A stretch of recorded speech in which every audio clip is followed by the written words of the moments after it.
Okay, today's class is dedicated by Noam Kasper in memory of Daniela Shena Bas Rabbi Yeshua Folik, who loved listening to your classes. Thank you very much. Tehei nishmasa tzrura b'tzror hachayim, and may her memory serve as an eternal source of light and blessing and inspiration to the whole family and to all of the Jewish people. I also want to dedicate the class to my son, whose birthday is today, Gershon Dov Ber Ben Esther Avigail. Wishing you with a lot of love an amazing year in all aspects. So today we will discuss Shavous, the holiday that's coming upon us in a few days. And I'll also begin by just inviting everybody. Shavous is Motzei Shabbos, this coming Motzei Shabbos, of course. So Shabbos morning we have our regular class here, 9 o'clock, but in honor of Shavous, so there will be two shiurim, two lectures here in the tent, both for men and women and youth with a mechitza. That's going to be the first one, 1 o'clock in the morning till 2:30, and the second class will be 2:45 till 4:15 a.m. Don't get too jealous of me. So that's Shavous night, this year Motzei Shabbos, 1 to 2:30, and the second one 2:45 till 4:15. The topic of the first class is David and Bathsheba, in a way you never heard it, and the topic of the second lecture is which derech in Judaism will prevail in 100 years. The second day of Shavous is Shavous is Sunday and Monday. The second day of Shavous in the afternoon, 6:30 p.m. There will also be a lecture here for men and women, and the topic is if I only would have known the rest of the story. That's Monday afternoon, the second day of Shavuos, 6:30 p.m. So everybody is invited to either or all of the lectures and classes. So again, the night of Shavuos begins 1 a.m.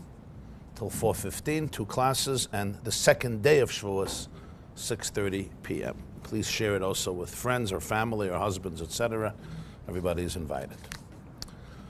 So I'm going to begin today's class with a story that I heard from a Jewish tycoon, a very affluent and wealthy person who shared this with me a number of years ago.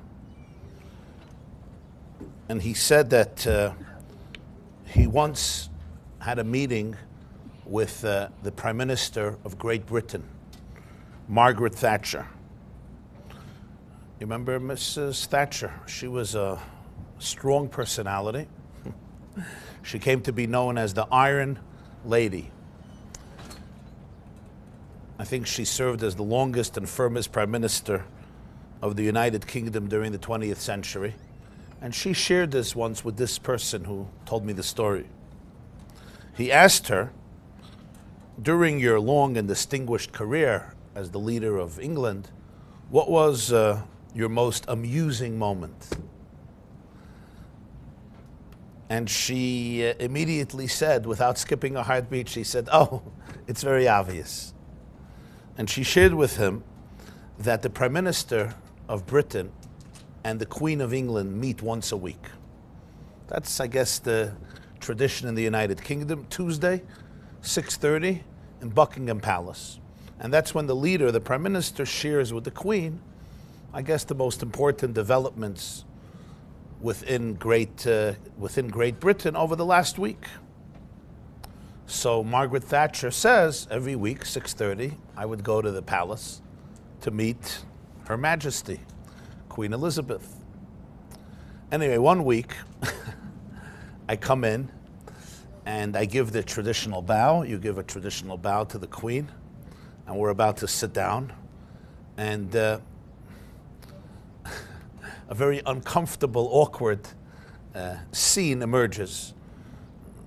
It's good I'm not talking to men because they wouldn't understand it, but I think everybody in this room will understand it. To my dismay, what's the worst thing that can happen?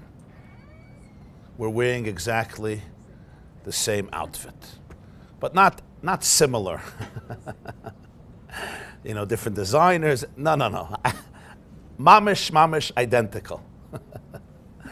The men would look at me, what's the problem? We all wear the same outfit. But you know what I'm talking about. Of course, it's in Britain, so you don't talk about these things. It's not America. So I made believe I didn't see. And we just had a very awkward conversation and meeting. But when I left, I felt really horrible. So I wrote a note apologizing. And the next morning, I sent in a note to the Queen, and I apologized for any form of disrespect. And I also added that I told my people that henceforth, every week before I come, you ascertain and make sure that we know what the Queen is planning to dawn so that another awkward situation does not occur again. And she tells this Jew and she says, I send in my note, and a few hours later, the Queen sends back a note. And the Queen writes as follows: no need to apologize. Her Majesty never notices what commoners wear. This, Margaret Thatcher said, was her most amusing moment. Now, I like the story. First of all, maybe it tells you something about royalty in Britain today.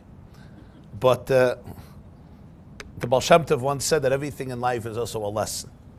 I think there's a profound lesson that can be gleaned from this story, albeit in a different context. The holiday of Shavuos is connected to three personalities. The first, of course, is Moshe Rabbeinu, because Moshe Rabbeinu is the one who gave Moshe Kibel Torah Sinai. He's the one who gave the Jewish people the Torah on Shavuos. Just in parentheses, it's interesting to note that Shavuos is also the day that Moshe Rabbeinu got a second lease on life. You know, one of the many reasons that's given why we eat milchiks, why we eat dairy products on Shavuos, where we have a dairy meal on Shavuos, there's many reasons for it. But one of the very interesting reasons that I saw is because Moshe Rabbeinu, according to our tradition, was born on the 7th day of Adar, Zayin Adar. It doesn't say it clearly in Chumash, but we deduce it from the Psukim because Moshe Rabbeinu passed away, and after he passed away, it says they grieved for 30 days, and then Yehoshua, his successor, said in 3 days we're going to go into Eretz Yisrael, and that was the 10th of Nisan, which was 33 days after his passing, which means he passed away on the 7th day of Adar.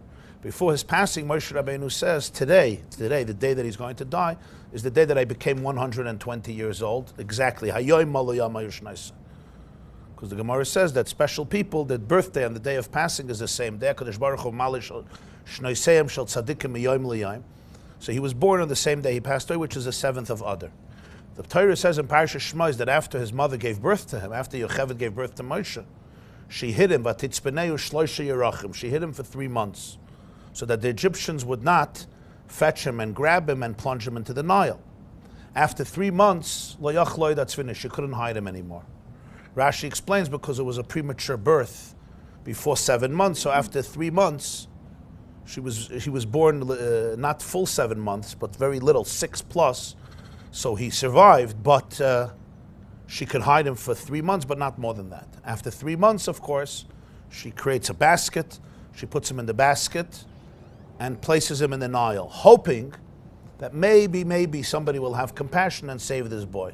If she would have left him in the home, he would have just been taken and murdered. Here, she hoped, of course, the basket could capsize, an Egyptian could come and throw the baby into the river. Baby could die from starvation or dehydration. But she hoped maybe there's a chance, maybe, who knows, he'll be saved. And of course, Miriam stands there to see what's going to happen. She was all of 6 years old. And then we all know the rest of the story. The daughter of Pare, Basia, comes down to bathe in the Nile. She sees the basket. She fetches the basket. She opens it up. She sees and hears a baby crying. She assumes and knows Miyaldei ha'ivrim there. It's a Jewish child. And instead of killing the kid or just ignoring the child, what does she do? Vatachmel alav. She feels compassion. And that's when Miriam seizes the moment. Miriam, hiding in the bushes, runs over and says, should I find for you a Jewish wet nurse to nurse the baby? And the daughter of Pare says, absolutely. And of course, Miriam knows who's the right wet nurse. She goes and brings the mother of the baby, And the arrangement is a fabulous one because Moshe is raised by Paro's daughter in the palace, and yet he's nursed by his own mother Yocheved, who was hired, so to speak, by Batya as the wet nurse of this baby. So Moshe gets his milk. Now, which day did this happen? If he was born on the 7th day of Adar, 3 months she hid him. After 3 months, she can't hide him anymore. So the next day she puts him in the Nile, or that day she puts him in the Nile. Which day is that? Shavuos. That's the holiday of Shavuos. Of course, there was no holiday of Shavuos at the time, but that would be the holiday of Shavuos. And what happens on that day? Many things happen. Number one, Moshe Rabbeinu was saved from death. Number two, equally important, is he gets to be nursed by his own mother. So to commemorate that, we eat milchiks, we drink milk on Shavuos, especially as Rashi says, she tried giving Moshe to many women, but he would not nurse from the Egyptian women, and it was only his mother who he nursed from. So this is a unique day. Not only is he nursed by his mother, but he's nursed at all because he wasn't nursing from other women, from the Egyptian women. And as a result of that, the custom is that we eat milchiks on Shavuos, whether you drink milk or a coffee, or eat products that ultimately come from milk, whether it's a cheesecake or a lasagna or a pasta with cheese or all the other healthy dairy products that you will eat on Shavuos, or some of us will eat on Shavuos, some more than others, unfortunately. There is this connection with the milk of Moshe Rabbeinu on that day. So Moshe on Shavuos, it's not just the day he gives the Torah, but it's also a day where he got a second lease on life. It wasn't his birthday, but it was his rebirth in the sense that his life was saved, and he would be raised in the palace, which would allow him to ultimately redeem the Jewish people from Egypt and give them the Torah, and would also allow his mother to raise him, at least until he was ready to completely move into the palace, and the daughter of Paro treated him as a son and also gave him the name Moshe. So Moshe Rabbeinu is the first personality obviously associated with the holiday of Shavuos, Moshe Kibul Torah Misina. The second person is David HaMelech. David HaMelech, it says in Talmud Yerushalmi, David Meis Ba'atzeres. David HaMelech passed away on Shavuos, and David's yahrzeit on Shavuos is extremely significant because because that's one of the reasons that we read Megillas Rus on Shavuos. There's different reasons why we read Rus on Shavuos. Some communities read it during davening, others say it the night before in the Tikkun El Shavuos. But Rus is learned or read on the holiday of Shavuos. Why Rus? What's the connection? So there's different reasons given. One of the reasons is because Rus was the great-grandmother of David HaMelech, because Rus married Boaz. She was a Moabite princess, but she married Boaz. And she mothered a boy named Oved, who became the father of Yishai, who was, of course, the father of David. So Rus was the great-grandmother of David. David's father was Yishai, Yishai's father was Oved, and Oved's mother was Rus. And the end of Rus indeed traces the genealogy from Rus to David and tells the dramatic story of how Rus came to the Jewish people and came to Beis Lechem and ultimately ended up marrying Boaz under with the influence of her mother-in-law Naomi. And as a result of that, ultimately she creates the dynasty which would produce David HaMelech and then Shlomo HaMelech all the way till Mashiach. And that's one of the reasons we read Rus on Shavuos, because it's the yahrzeit of her great-grandson, David HaMelech, and this book traces the genealogy of David HaMelech. So he's the second personality associated with Shavuos, David. The Gemara also says that there was Shabbos, David Meis Ba'atzeres, and there's a whole Gemara that it was how David HaMelech passed away, Maseches Shabbos, a whole story of exactly how it happened, but Chazal tell us that it was on the holiday of Shavuos, which means there's a connection also to David HaMelech. The third personality connected to Shavuos is many generations later known as the Baal Shem Tov. Rabbi Yisrael Baal Shem Tov also passed away on Shavuos. This is, of course, many, many years later. The Baal Shem Tov was born in 1698. They called it Shnas Nachas, because in Hebrew it's Hey Alafim Tov Nun Ches, which in the English calendar, secular calendar, would be 1698. It's hot, huh? Huh? You're comfortable, okay.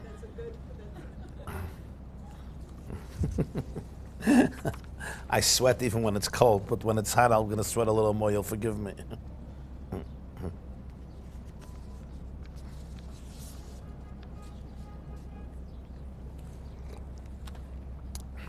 And the Baal Shem Tov passed away at the age of 62 in the city of Mezhebush, in a little city, a little town in Ukraine.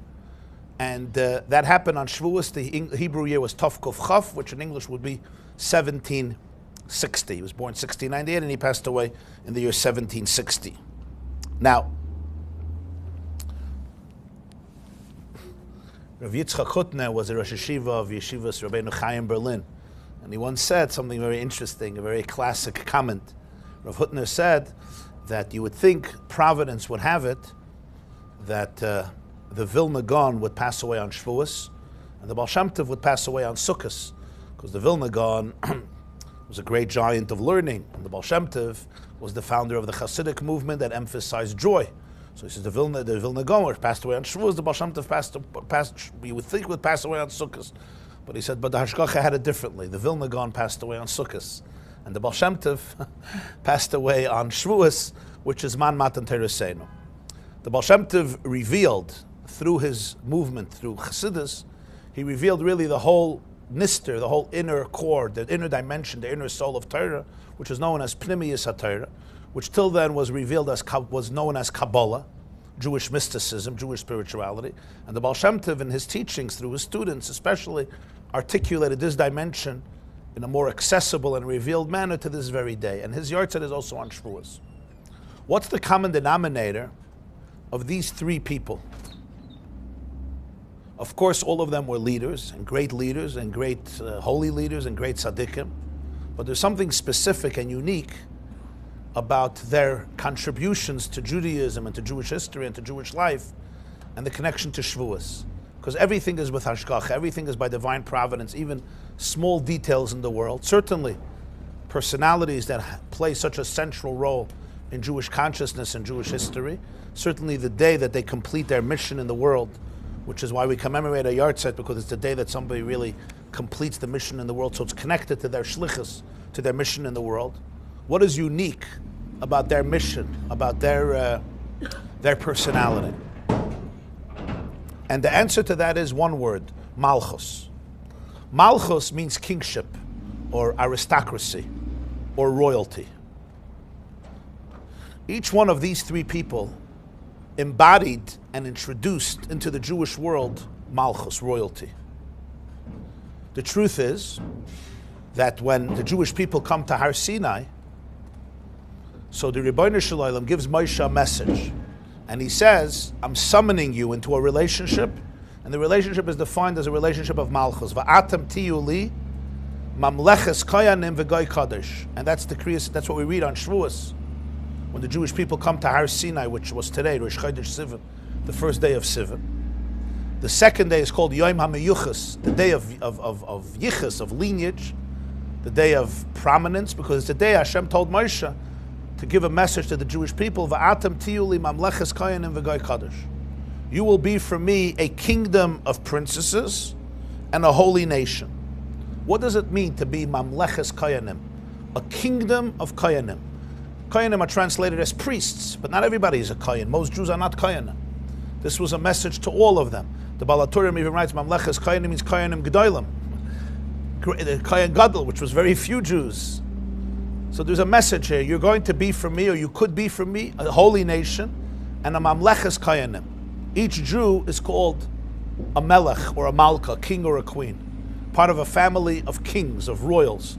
Now what does that mean? And on a humorous level, they say that Ben Gurion once met President Eisenhower. And Eisenhower says, you look very depressed, what's the problem? He says, listen, I have a nation, 3 million Jews living in Israel, and it's not easy. It's not easy. So Eisenhower says, you're complaining? I have 200 million citizens in the United States of America. You have 3 million Jews. What are you comparing? He says, no. You have 200 million citizens. I have 3 million prime ministers. It's very different. To be a prime minister of 3 million prime ministers is different than to be a president over 200 million citizens. America has changed a little since the days of Eisenhower. But you get the point. But the truth is, on a much deeper level, or more genuine level, what is this idea of mamleches koyanim? You'll be for me a kingdom of princesses. What does it mean? But here immediately we see that the theme of malchus, royalty, is essential to Shavuos. It's essential to Matan Torah because it's not a holiday when something specific occurred. It's the holiday that conferred and confers upon the Jewish people their identity. Reb Saadia Gaon writes, "Umaseinu einenu uma kiyim b'Torah." What makes our nation and a unified nation is the Torah. That binds the Jewish people together and really constitutes their raison d'etre, their very purpose, our mission, our calling in this world. Umaseinu, if you want a definition for the Jewish people, it's not a geographical definition, because Jews for most of their history have been scattered all around the world. So if the definition of our being a people is geography, then a Jew in Australia and a Jew in Russia, a Jew in America would not be connected. Most of our history, unfortunately, we weren't together in the same piece of land. You can't define Judaism only as a culture, right? For some Jews, gefilte fish is holy. Other Jews don't even know what gefilte fish is. Some Jews, chug is very important, and some people don't even know what chug is, etc., etc. Culture changes from culture to culture, from country to country, different races. You can't even call it a race, because Jews come from many different races, different complexions, different backgrounds, different persuasions, certainly different languages, customs and rituals and so forth. So Reb Saadia Gaon says, if you want to find the common denominator, what is it? You look. What makes an American is we live in the United States of America. I was born in America, I'm an American citizen, but I live in the same land. But for people that most of their history, they lived, unfortunately, outside of their homeland. Most of our history, we didn't live in our homeland, we lived outside of our homeland. Still, half the Jewish people live outside of their homeland. So the question is, what makes the people tick? So Reb Saadia Gaon, who lived in the 9th, 10th century in Bavel, Rabbi Saadia Gaon in Iraq, wrote, he has a sefer, Amunas V'Deis, his philosophical work. He wrote, Umaseinu einenu uma kiyim b'Torah. What makes our nation a nation is kiyim b'Torah, it's Torah. That identity spans all the countries. It transcends a specific geographical location or a specific culture, a specific language, or a specific race. Most Jews throughout history didn't know Hebrew. They spoke other languages. Till today, many Jews don't know Hebrew. There were times they spoke Aramaic. There were times they spoke Ladino or Yiddish, which was a German dialect. Many Jews didn't even know Lashon Kodesh. That's why large parts of davening, like Kaddish, were composed actually in Aramaic, not even in Hebrew, so everybody should understand. There's books in Tanakh that are written in Aramaic, parts of Daniel, parts of Ezra, Nehemiah, and there's also the whole Talmud Bavli. And Talmud Yerushalmi, a big, huge part of it, the Talmud was written in Aramaic. The Rambam wrote all of his works in Arabic. Besides one, Mishnah Torah, he wrote every single work in Arabic. Why? Because where he lived, most of the Jews spoke that language. They were fluent. He wanted they should understand his works. He wrote a whole commentary to the Mishnah in Arabic. He wrote an encyclopedia of the mitzvahs, Sefer HaMitzvahs in Arabic. He wrote his philosophical work, Guide to the Perplexed Moreh Nevuchim in Arabic. Certainly all of his books on medicine and anatomy and pharmacology and herbs. You know, Rambam wrote books on herbs and a language on linguistics. All of them, every book besides one, Yad HaChazaka, Mishnah Torah, was written in Arabic. So Reb Saadia Gaon says, but the one element that united all the Jewish people and unites all the Jewish people and became the definition of what it means to be a Jew, so it's the holiday of identity. And that identity is the identity of Torah. So Hashem says, what does it mean to have that identity? It transforms you into a king or into a queen. Now, there's a person who possesses royalty, aristocracy, malchus. What does that mean in a person's life? There were kings, there are kings. Today, the monarchy has dissolved. We live in democracies and we're probably very happy about it. The question is, what does it mean? And here we see why these three people are very much connected to Shavuos, because this holiday of Malchus, these three people embodied it, and most importantly, bequeathed it. They taught it to the people. What it means when the Rebbeinu Shalom says to Moshe on the second day of Sivan, not only a holy nation, but first, a kingdom of princes, Mamleches Koyanim. Moshe Rabbeinu is the first Jewish king. Before that, you have Jewish fathers, Jewish patriarchs, but not Jewish kings. Moshe is called a melech. At the end of his life, the famous pasuk says, "Vayihi b'shurun melech b'hisasef rashei am yachat shifta Yisrael." Moshe Rabbeinu was the first Jewish king, even though he wasn't a monarch in the traditional sense of what we call a monarch, wearing a crown and living in a palace. Moshe Rabbeinu was living in a desert, no man's land, and that's where he led the people. But he grew up he grew up in the palace of a king, and he overthrew the monarchy of Egypt to liberate the slaves. In fact, the Rabbeinu Avram Ibn Ezra asks a fascinating question. Why did Hashem want that the first Jewish leader in history should not grow up among Jews? Do you know that the first Jewish leader in history did not know what herring or kichlach looked like? May have not been at an upshenish or a vachnacht or a shalom zachar. Didn't know what chickpeas look like. How could you be? Didn't know what sponge cake is. How could you be a Jewish leader if you didn't grow up among Jews? Moshe grew up among non-Jews, not just among non-Jews. He grew up in Paro's palace from 3 months old. His mother nursed him, but he was considered Basia's child. So the Ibn Ezra asks, why did Hashem do it that way? You would think, in America we have a law that the president has to be born in this country. You have to be a homegrown potato or a homegrown tomato. Trump and Obama had this out. This was a very controversial story, you may remember, where Obama was born. With Trump and Obama, they had this unique relationship because of Trump's accusations about Obama's birthplace. Why is it important that you're born in the United States? What's wrong if I'm born in Kenya, born in the Philippines? The answer is we want a homegrown, and we want somebody who's, it's called Mishalonu, you know the heartbeat of the people. But Moshe was born in Egypt, but he didn't grow up among the Jews. So the Ibn Ezra says, Soid Hashem Lireyav. This is one of the secrets of God. But then he says, I'll offer 2 reasons. Reason number 1 is, famous expression, Ein Navi Be'ira. You can't be a prophet in your own city. If Moshe would have been raised among Jews, every Yachna and every Yenta would have what to tell him about himself. Oh, I used to babysit for you. I remember your bris, you didn't stop crying. You were such a little cute baby. When did you become a prophet? When did you become a Navi? Oh, were you so difficult when you were a kid? You're so cute. You're still cute, Moshe. That's what he says. Very fascinating observation. The people you grow up with, it's very hard for them to respect you. They see you differently. Moshe would never be able to command the respect that was necessary for him to really lead the people. That's explanation number 1. Ibn Ezra gives another explanation. He says if Moshe would have grown up among Jews, unfortunately he would have had a slave mentality because they were slaves. And in order to be able to overthrow Paro, he had to think like a king. His vision had to be broad, expansive. What we call today thinking out of the box. He couldn't have been a product of the education, of the mentorship, of the pedagogy of the Egyptian slaves, because then his thought process would have been very, very,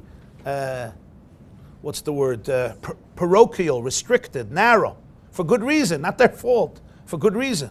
But he grew up in a palace. He grew up in aristocracy. So that was his way of thinking.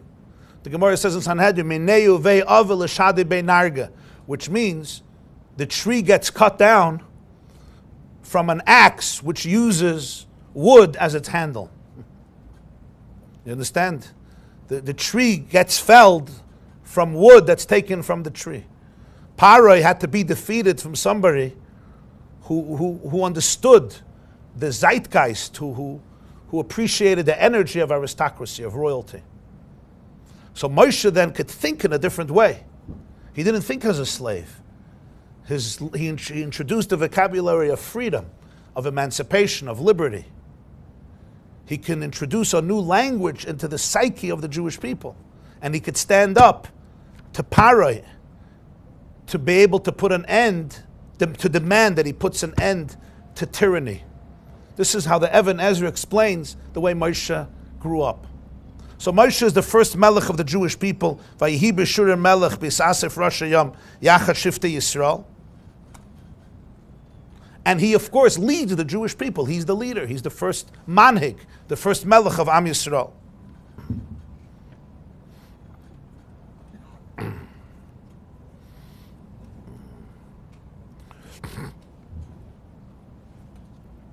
When the Jewish people were slaves, they could not be seen as a people.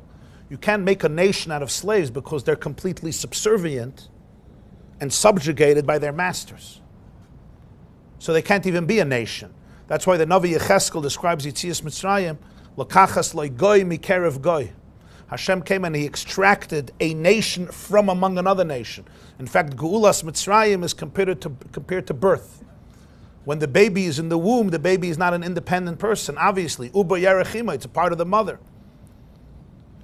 Yitzias Mitzrayim is considered, that so the Navi Yecheskel says it, that God came and He extracted the child, and it was a painful extraction.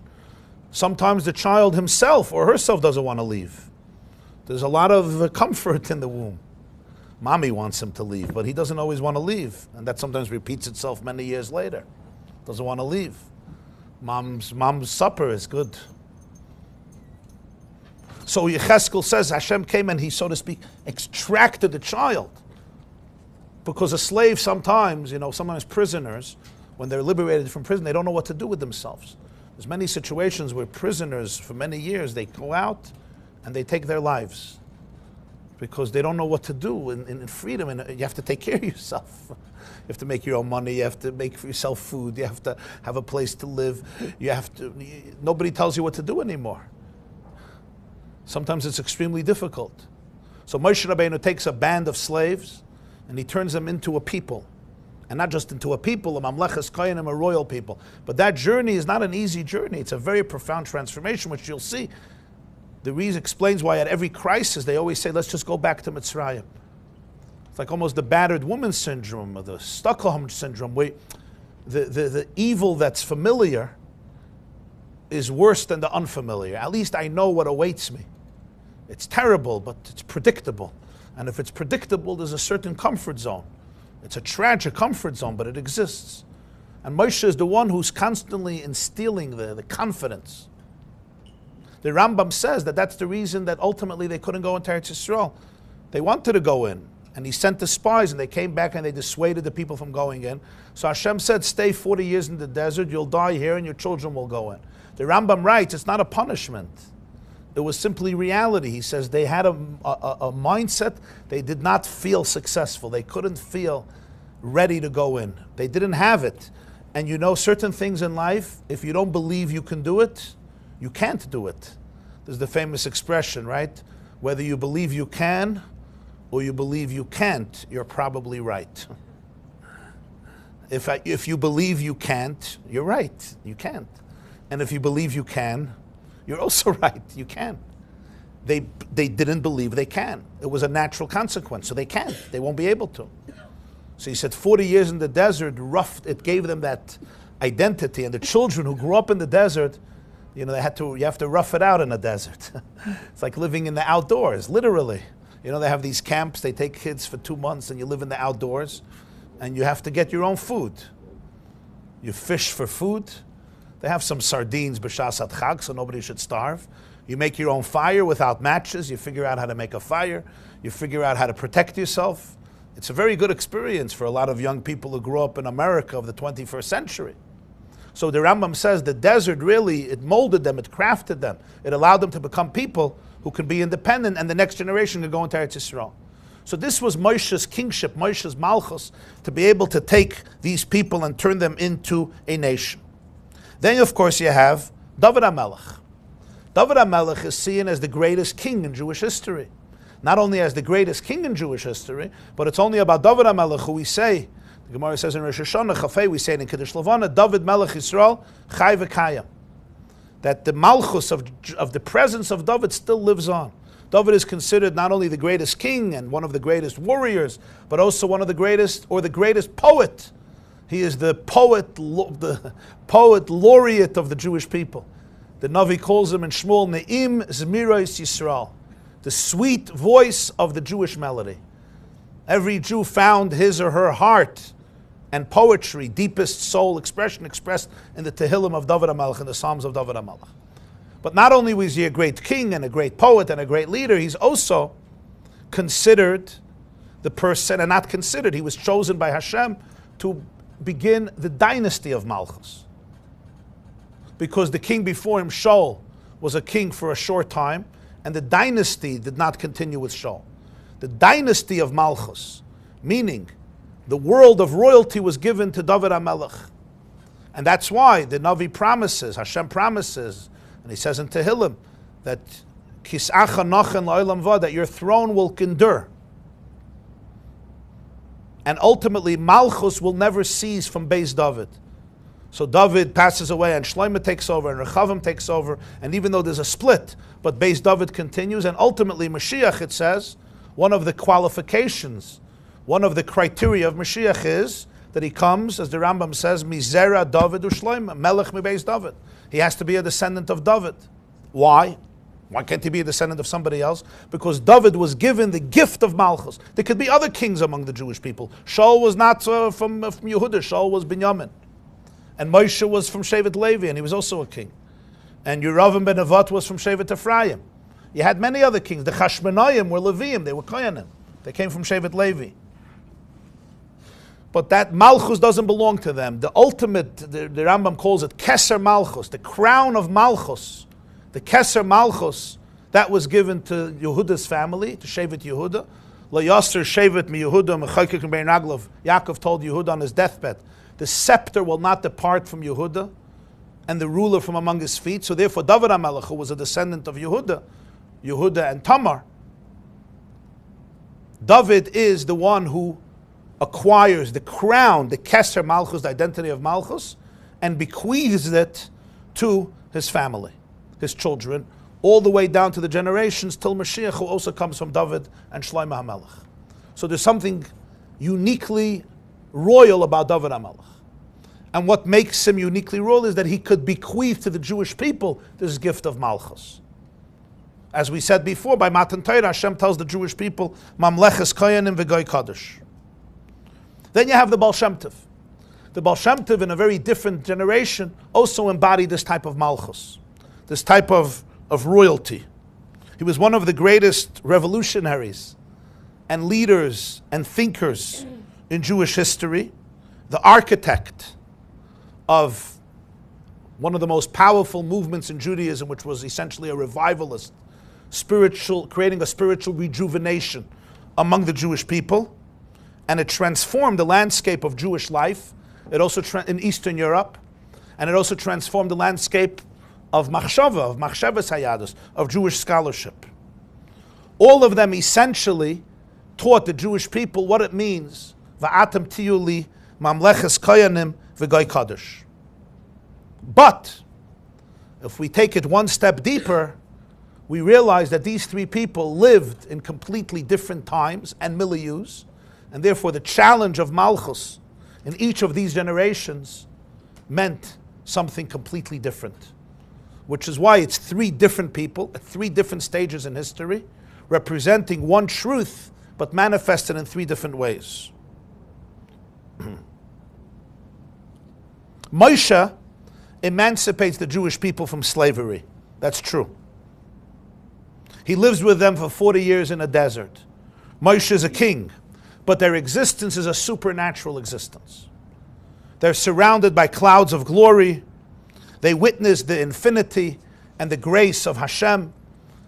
Their daily breakfast, lunch, and dinner is literally bread from heaven. Their water comes from the rolling stone. Be'er shel Miriam, the well of Miriam. No laundry. No shopping. No mortgage payments. Not even tuition. Not trying to get your girls into a certain school or your boys into a certain school. Everybody was welcome in Moshe Rabbeinu's yeshiva. He spoke to everybody, he taught everybody, and he didn't ask what's your last name and how much is the check for, or how much protects you or connections you have. But at that time, the Jewish people were on top of the world, and on top of the world, pun intended, literally, fed with manna, surrounded by glory, by clouds of glory, Anani Yaakov, experiencing intimacy with the divine, so they could see with their own eyes how the Torah was a source of life and nourishment. Of course they felt like kings. You treat somebody like a king, they feel like a king. They were treated like kings. Ve'esa eschem al kanfi nesharim, God says, I lifted you up on the wings of eagles. Ve'avi eschem elai, and I brought you to me. And I defined you as my people, and I'll be your God. Atem tiyuli la'am, ani eye lechem lelikim. So of course you're Mamleches Kayanim, you're a kingdom of princes, you're a Goy Kadosh. God says, I'm your king. Moshe is my conduit, and ultimately I'm the Melech. They felt like kings. It was hard, there was a conflict because they had the Egyptian voices that still spoke, that still existed in their hearts, which is why there were struggles and conflicts. But we can understand that they felt like kings. David HaMelech, who passes away on Shavuos, lives in a very different milieu. He lives in a different era in history. Jews are living in a natural world. They're living in Eretz Yisrael. They're not eating manna from heaven. They're not surrounded by clouds of glory. David was surrounded by many, many mortal enemies who wanted to overthrow his empire, and not only mortal enemies from without, but also mortal enemies from within, including from his father-in-law Shaul and his family, and from his own children, his own family, like Avshalom and others. David HaMelech was surrounded by many a foe, and he needed to engage in many battles throughout his monarchy in order to protect his people and his land. David HaMelech's reign was anything but tranquil. It was anything but serene. It was rocked by anxiety from within and from without. If you read David HaMelech's book of Tehillim, and you see how he speaks about his pain, his anguish, his agony, his suffering. Unfortunately, many people just read Tehillim in Hebrew, so they don't understand the poetry. It's worthwhile to do Tehillim, unless you understand the Hebrew, to at least read the translation in English. Today they have Tehillims where you have both languages. So you could read in Hebrew and see the English, or read in English. But when you read those chapters in Tehillim slowly, and you breathe in the words, and you meditate on the words, it's incredible to see what David went through and how vulnerable he is, how open he is. Somebody asked me the other day, is there a tradition of vulnerability in Judaism? Because they didn't believe there was such a tradition. I said, open up a Sefer Tehillim. You will not find any vulnerable book, any vulnerable book in the world as vulnerable as Tehillim. Every chapter is more vulnerable than the other.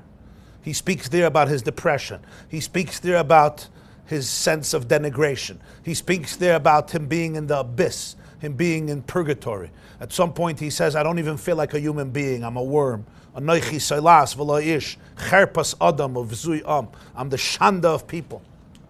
My own brothers look at me as a mamzer. Muzur hayisi le'echa. The children of my mother think I'm some alien creature.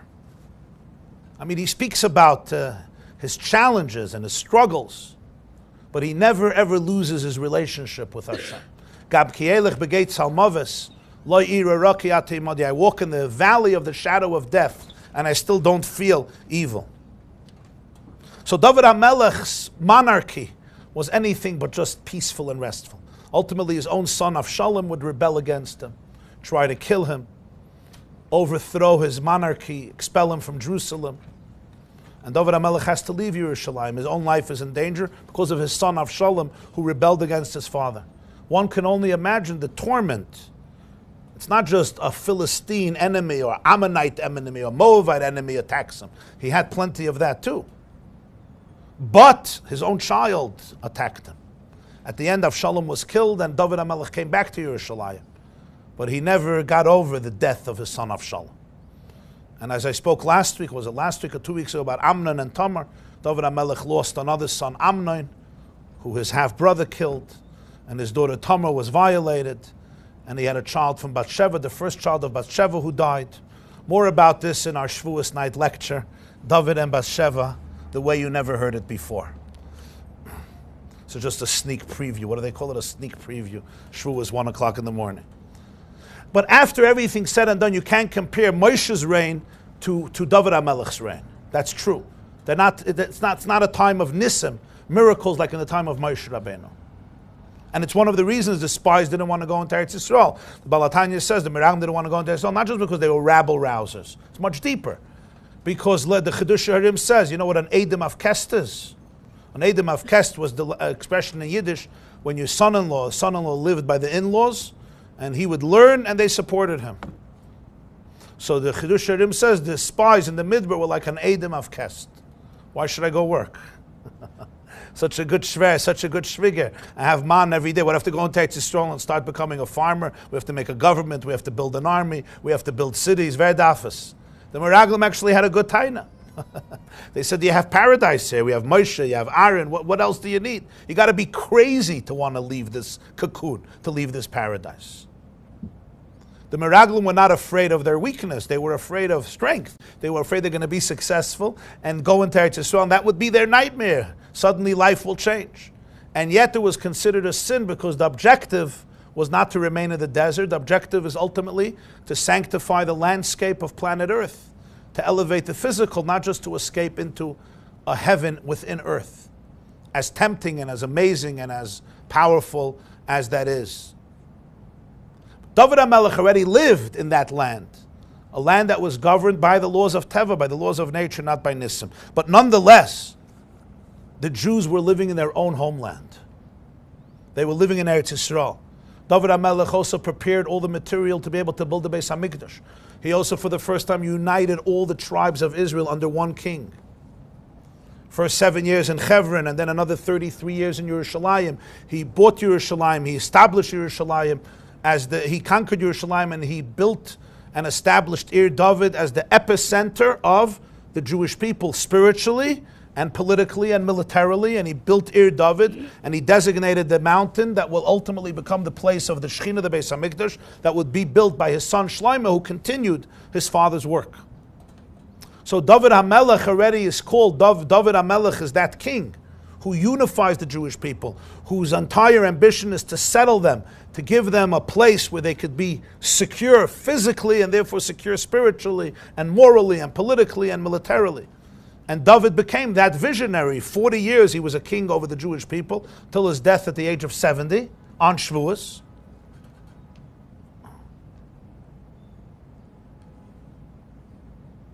So there was a certain sense of stability and consistency and a sense of eternity and coming back to El HaMenucha, El HaNachal, reaching the ultimate destination of the Jewish people in Yerushalayim under David's reign as the Melech that Hashem appointed and Hashem coronated through Shmuel HaNavi after Shaul.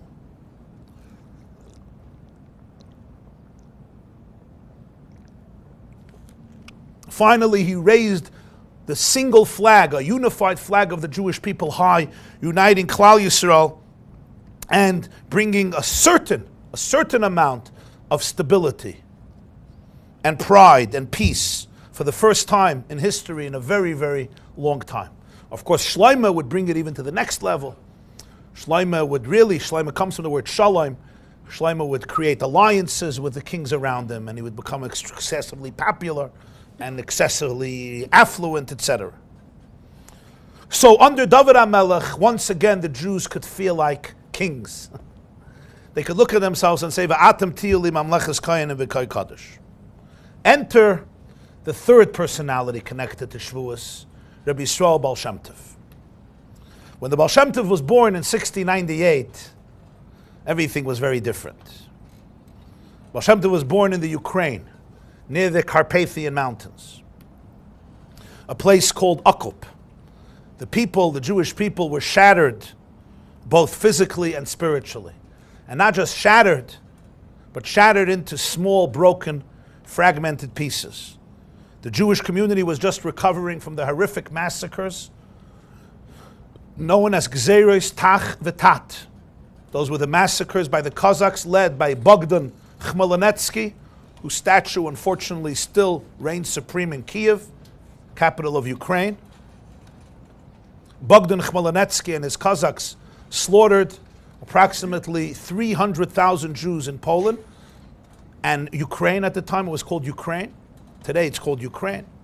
Then it was considered Poland, which was the worst massacre in Jewish history since the destruction of the second Bais HaMikdash and the Bar Kokhba revolt. Until the Holocaust, which of course was a darkness all its own. Gzeros Tach V'Tat were the defining massacres of Jewish history in Galus because of the sheer amount of the numbers were astronomical, and also the way it was done when going from city to city, village to village. As described, we have diaries from the time. There was a Jew, Reb Nosson Hanover, who wrote a book called Yavon Metzula, describing events that happened during the Gzeros Tach V'Tat 1648, 1649. Jews were craving for some solace, for some stability, for some comfort, for some dignity. And then this solace showed up in the man who promised redemption. He was born on Tisha B'Av, and that's why he was named on Tisha B'Av, and also Shabbos. It was Shabbos, so they named him Shapsi. And he came to be known as Shapsi Tzvi. And Shapsi Tzvi declared himself as Mashiach, and he had a spokesman, a man named Nathan from Gaza, Nosson HaAzasa, who had the gift of gab, and he was his PR man. You know, a talented person, you need a PR man or a PR woman. And this man was very good at PR. And he really made Shapsi Tzvi a success story, to the point that so many Jews in Europe really believed that this is it. And then in 1666, when he was offered the choice of death or conversion to Islam, Shapsi Tzvi converted to Islam. What that did to the Jewish world, spiritually, morally, after the Gzeiras Tachvatah, this is 1666, just 2 decades later, it was a fatal blow. The morale descended so deeply into the abyss because the hopes were elevated, they were so high, and yet he proved not just to be a false Messiah, but suddenly their Mashiach was now a Muslim. Of course, there were a group of Jews, some followers, who still believed, and they said Mashiach has to convert to Islam to elevate sparks. That became a whole group of Shapsi Tzvi followers and Yaakov Frank, which wreaked havoc in that time. So you can understand the morale, the fallen morale of the Jewish people, physically, spiritually, and morally. Never mind when you speak about the poverty that they lived in. The sheer poverty that most Jews lived in during that time. This is the 17th century. It was so bad, it was so difficult. There was like a certain darkness that descended on the Jewish psyche, on the Jewish world.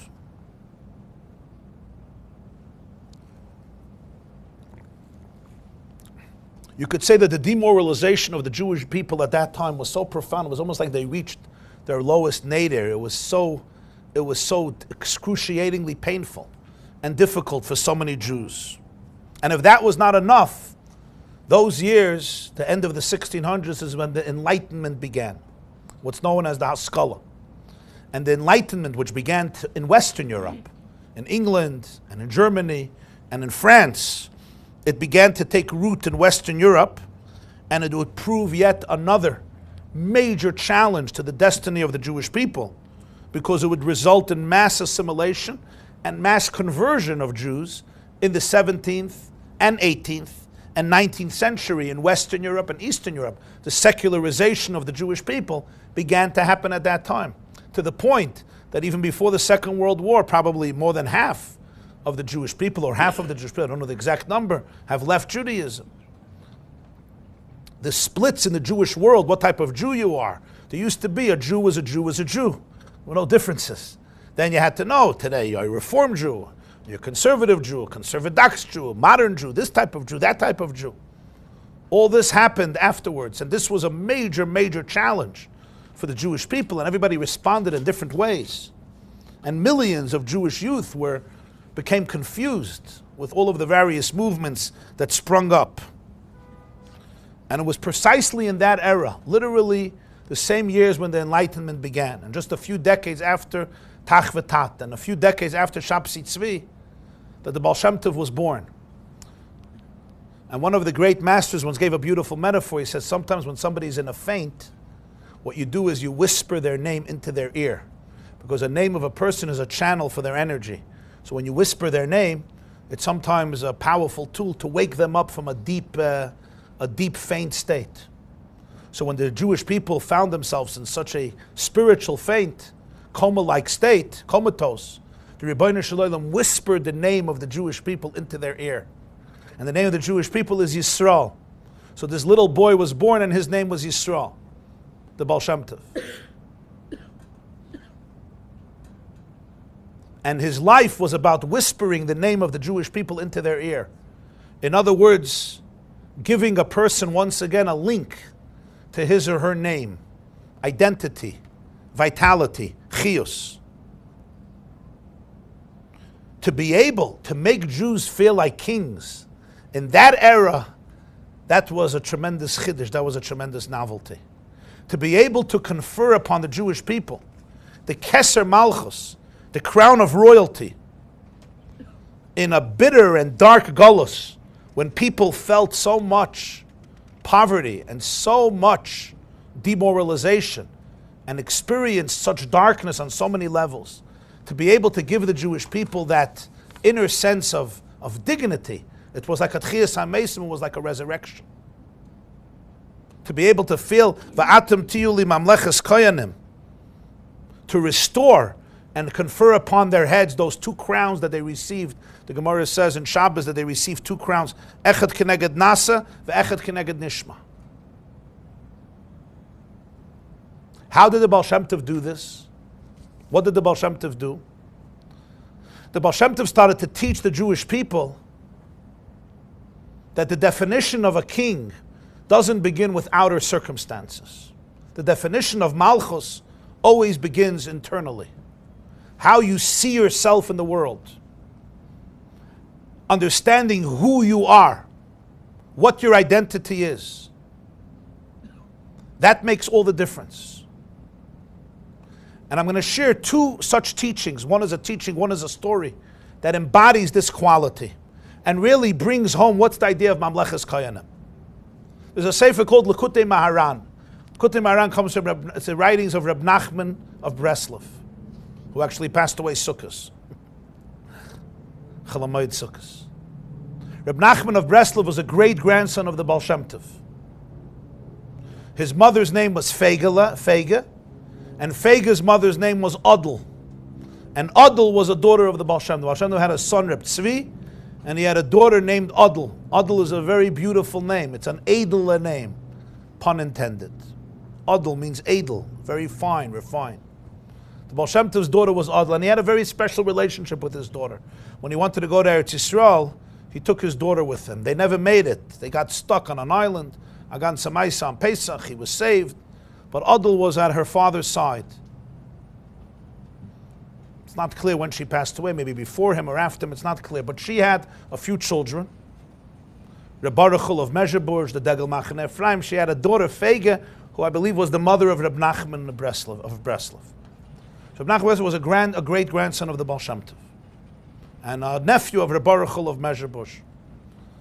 So he writes in Likutei Maharan an incredible teaching of his great-grandfather of the Baal Shem Tov.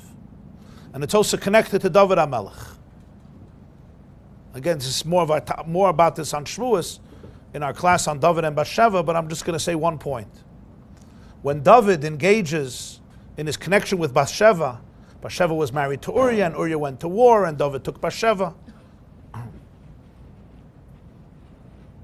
And then sent back Uriah to the battle, and Uriah was killed, and then David married Bathsheba, and Shlomo came from that marriage. It's one of the most difficult stories in Tanakh. The Navi, Nasan HaNavi, came to speak to David and give him what you would call Musar. By the Jews, the prophet could speak to the king.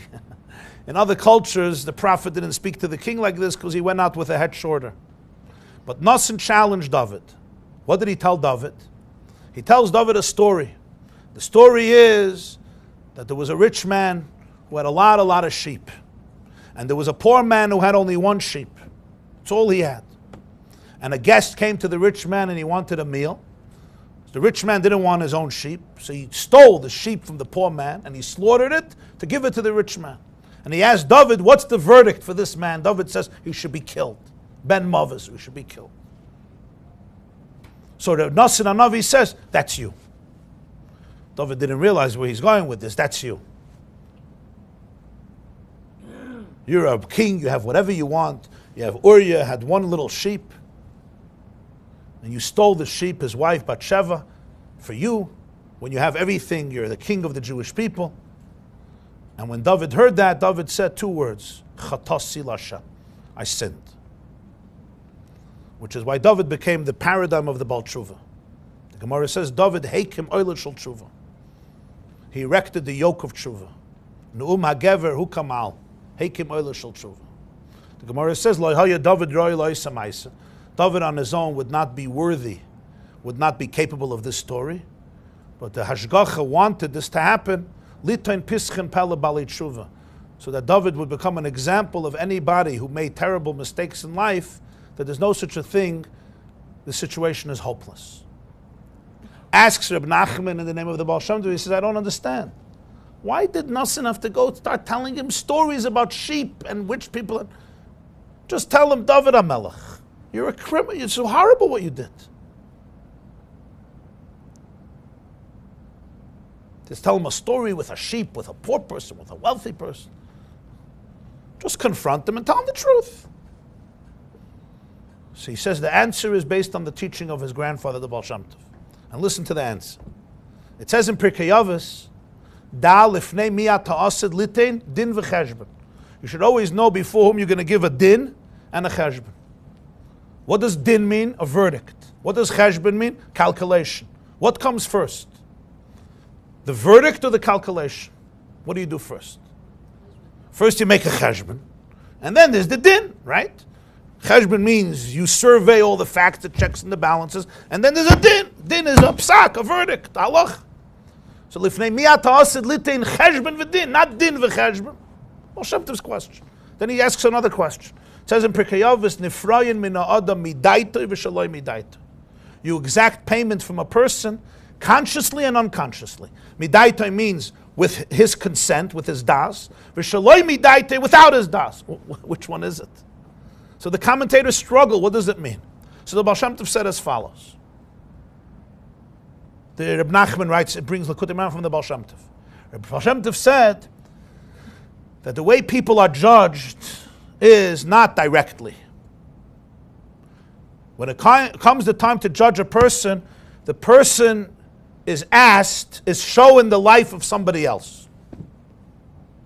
And the person is asked to give a verdict on the life of the other person.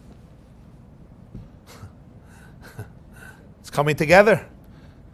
Not a trick. You'll soon see it's not a trick. And then, afterwards, they say, that's the verdict. Now let's see your life. And suddenly you realize that my judgment wasn't about you, it was about me. Because the life I was showing, or the details I was showing, were reflective of aspects in my own life. I thought I was judging you, I was judging myself. So the Baal Shem Tov said, be careful before you judge people. God brings different situations into your life every day, every month, every year. There's certain people I meet, there's certain people I don't meet. Certain people I hear stories about them, certain people I don't hear stories about them. Why? It's not by mistake. Every situation I'm judging, he said, realize you're not judging another person's life. You're judging your own life. What do they say? When you point a finger at somebody, you're pointing 3 fingers at yourself. Right? You ever noticed? Only 1 finger at you. 3 of my fingers are pointing at me. And that's how it also works in Olam Haba.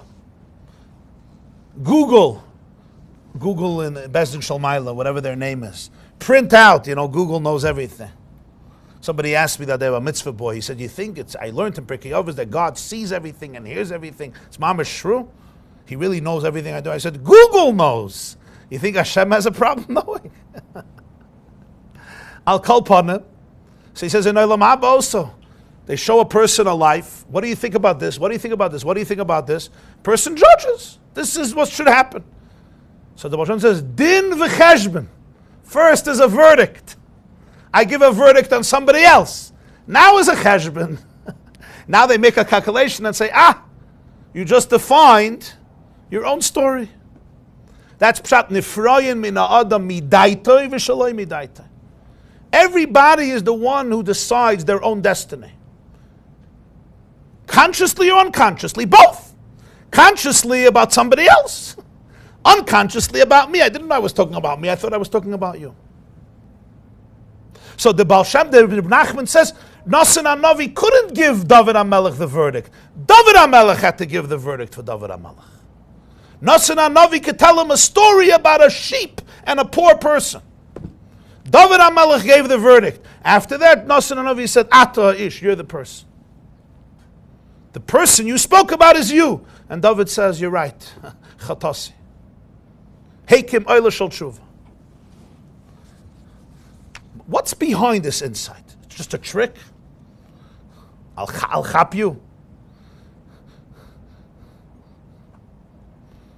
That's the word. Because somebody else you don't care about. So I'll give you the worst verdict in the world. Chapt. It's the exact opposite. What the Baal Shem Tov is trying to say is, nobody, not even Bezdin Shalmaila, could tell a Jew where to go.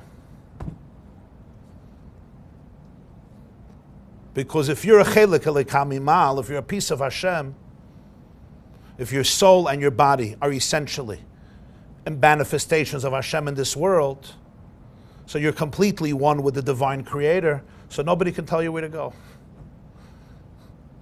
You could never ever be a victim even of a great angel's verdict. The only one who can tell you where to go in life is who? Yourself. Once you say where you could go, now we can go, you can go there. What he was trying to bring out is what it's pshat v'atem tiyuli mamleches koyanim. Melucha, real kingship, is not just the kingship when I'm in circumstances, I'm in the clouds of glory. Obviously that's amazing. Or even David HaMelech's malchus. But in the times of the Baal Shem Tov, when at the surface the Jews were pitiful, pitiful victims of pitiful and horrible circumstances, to ignite the inner glory of the soul, to realize your own inner light, your own powerful light, that ultimately I'm the only one who can decide my own story, my own verdict. I'm the author of my own biography. To be able to give that to a person. Why? Because mamleches koyanim. Because malchus is not something you acquire from outer validation. Malchus is your inherent state. Malchus doesn't mean your ability to control people, your ability to be a dictator. That's a moshel. Malchus means the fact that you're internally free. You're not defined by any limits you might think were imposed upon you by circumstances, or even by genetics, or by upbringing, by nature or nurture, or by events in life. Of course I'm a victim. How am I not a victim? Says the Baal Shem Tov, and says only you could give the verdict. Only you could tell yourself where to go. Why? Because your soul essentially is rooted in a place of infinity. And if it's rooted in a place of infinity, no shackles can confine it. Circumstances don't define you, you define your circumstances. Because if you're a piece of Hashem, He's not defined by the circumstances. He sent you into these circumstances in order to be able to bring light into that space. Once the Baal Shem Tov Friday night made Kiddush, and he had his students around him. They were called the Chavraya Kadisha, the holy group. As he was making Kiddush, he finished Kiddush. He drank, he gave the wine to the people around the table, and he started to laugh. This was very uncharacteristic. He was like kvelling and laughing. Nobody made a joke. They didn't understand why he's laughing. They finished the fish, they washed hamaitzi, this fish, finished the fish, and he started to laugh again. He was just laughing. It was very strange. They served the yoich, the soup, and then the chicken, whatever they had there, the chicken, and he starts laughing again.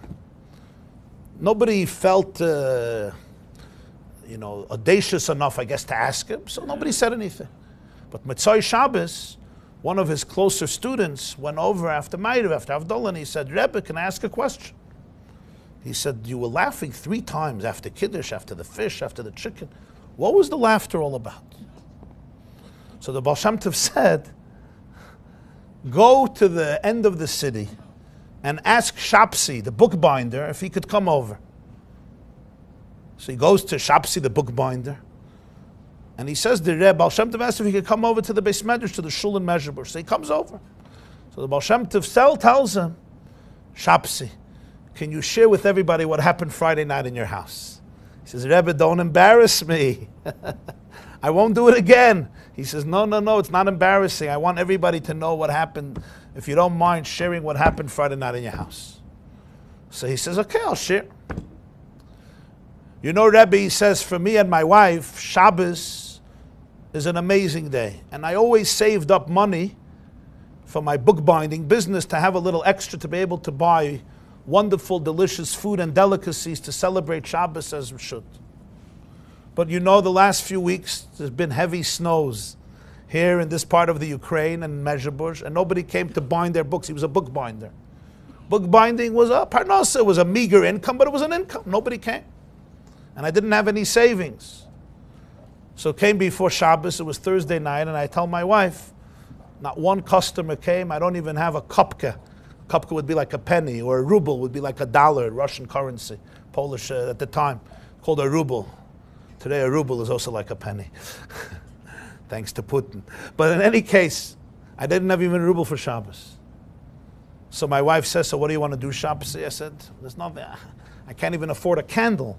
You should be able to light candles. Never mind a piece of fish, never mind wine.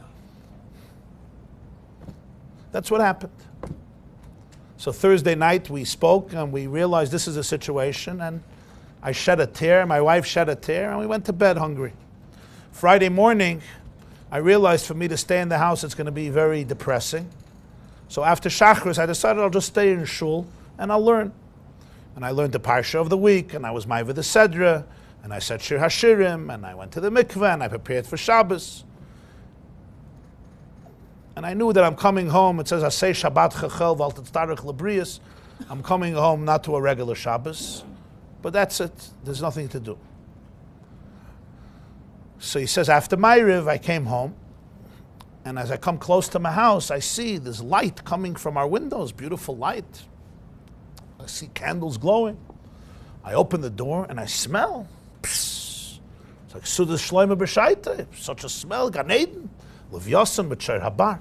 I walk into the house, and I see a tablecloth set up with foods and delicacies we never even dreamt of. My wife prepared our Shabbos meal. So I look at her, and I say, where did you get all of this? So she said, I saw you pain Thursday night, how pained you were. So after you went to shul Friday morning, I decided, let me search. Maybe I have some old clothes that maybe have something expensive. And I found an old coat that I haven't used many years. It had golden buttons. So I went immediately. I took off the buttons. And I went to the man who deals with gold. And I got a wonderful sum of money. And I bought candles. And I bought the best food for Shabbos, so we'll have a beautiful Shabbos. So here we have. He says, I can't thank you enough. And we did Shalom Aleichem together and Eishes Chayil together. And when I said Eishes Chayil Meyimtza, I certainly knew who I was talking about. Rabbi's Bonos Asuchel Va'at Olis Al Kulana. I made Kiddush. We were so happy. I finished my Kiddush. And I turned to my wife and I said, you know, I could not thank you enough for what you have done. And I can't thank Hashem enough for giving me a wife like you and for giving us the gift of Shabbos. So he says, Lo Megeina Tensel. Let's dance. So she says, sure. And he said, me and my wife, like a choo-choo train. Then they didn't have choo-choo trains yet. But we joined arms and energies, and we danced around the table. We ate the fish. We made Monsey, ate the fish. And after the fish, I was so inspired. I looked at her and I said, how did I get so lucky to be married to a person like you? And how did we get so lucky to have a gift like Shabbos? And how could we express thanks that this Shabbos we could still celebrate with so much ecstasy and delight? We have to dance a second time. She said, I'm game. And we danced again around the table for a long time with tremendous joy. We sat down. I ate the chicken. After the chicken, I told my wife, my heart is swelling with joy and ecstasy. We have to dance again. She said, let's go for it. And we danced and danced and danced. That's what happened in my house Friday night. So the Baal Shem Tov is listening, and he says, Shapsi, I want you to know something. When you and your wife danced after Kiddush, and after the fish, and after the chicken, you should know you weren't the only ones dancing. Heaven was dancing with you. The Ribbono Shel Olam himself, Hashem himself, was dancing with you. And all the angels were dancing with you. And I too was celebrating with you. And then he turned to him and he said, is there anything you need? So he said, the one thing we would love as a child, we were never blessed with a child. They were the children. I was next. Were the children. They didn't have children. So the Baal Shem Tov gave him a blessing that the next year his wife should give birth, and they had a baby, and she named him Yisrael, the same name like the Baal Shem Tov, and he became the Koznitz Maggid. The Koznitz Maggid, his name was Rabbi Yisrael of Koznitz. He wrote a sefer called Avodas Yisrael. Koznitz is a city in Poland. He became one of the luminaries of the Hasidic the world in Poland. He's known as the Koznitz Maggid, Rabbi Yisrael. He was a son of Reb Shapsi, who was the bookbinder of Mezhebush. This is the malchut, the kingship that he wanted every Jew to feel. Person is sitting alone Friday night, they don't even have children, poor people, they have some candles, they gefilte fish, and they're dancing. He said, heaven is dancing with you. And I also danced with you. The unique recognition of a person's indispensable, non-negotiable value, and the fact that each person is an indispensable note in the cosmic symphony, and that heaven dances with you, that's the malchus that Torah conferred upon the Jew. And in each generation, Moshe bequeathed it in his unique way, David bequeathed it in his unique way, and the Baal Shem Tov bequeathed it in his unique way. That ability for a person to realize what real royalty means. Royalty doesn't mean that all my circumstances are perfect, that I'm living in an ivory tower, that I have no challenge in the world, I have no struggle in the world. I'm eating manna from heaven and in clouds of glory. There's those moments too, and we're very grateful for those moments. The real royalty means that the person realizes that wherever you are, wherever I am, I'm never stuck. There's meaning, there's purpose, there's light, there's infinity, there's a mission here. I'm a shliach, I'm an ambassador of the Ribbono Shel Olam in this world. I'm an ambassador of the Ribbono Shel Olam in these very circumstances. And therefore there's an internal sense of confidence, of empowerment. Person stands tall with an inner joy, not a tallness of vanity or egotism or narcissism or hollow pride, but a pride that comes from a person's inner relationship and connection with the Melech Malchei Hamlachim. Eved Melech Melech, the servant of a king, Rashi says in Parshas Dvarim, is a king, which was why the Baal Shem Tov taught that Geula and Golus are a state of consciousness. Exile is a state of consciousness, and redemption is also a state of consciousness. Everybody have a wonderful week on Afreilich Yom Tov. I'll remind you again, next Tuesday there's no class. Next Tuesday there's no class. This Tuesday after there is. The night of Shavuos, which is Motzai Shabbos, B'shat Be'ezer Hashem, Haba Aleinu V'al Kol Yisrael L'Toiva. So there'll be two midnight Shavuos classes, 1 to 2:30 a.m. and 2:45 to 4:15 a.m. 1 to 2:30 a.m., 2:45 to 4:15 a.m. Each one is an hour and a half. Right here in Tent Gimel for men and for women. There'll be a mechitza, and also for youth, for children or teenagers, whoever wants to come. The topic of the first one is David and Bathsheba, the way you never heard it before. And the second class, which is 2:45, will be what derech of Judaism will prevail in 100 years. And the second day of Shavuos, Monday afternoon, 6:30 p.m. That's the second day of Shavuos, not the first day, the second day of Shavuos, 6:30. There'll also be a lecture here, a shiur here for men and women. The title will be, If I Only Would Have Known the Rest of the Story. Wishing you all a beautiful week, a good chodesh, a freilich Yom Tov, Kabbalas HaTorah with Simcha, Pnimius, and all the blessings to you and your loved ones. Thank you.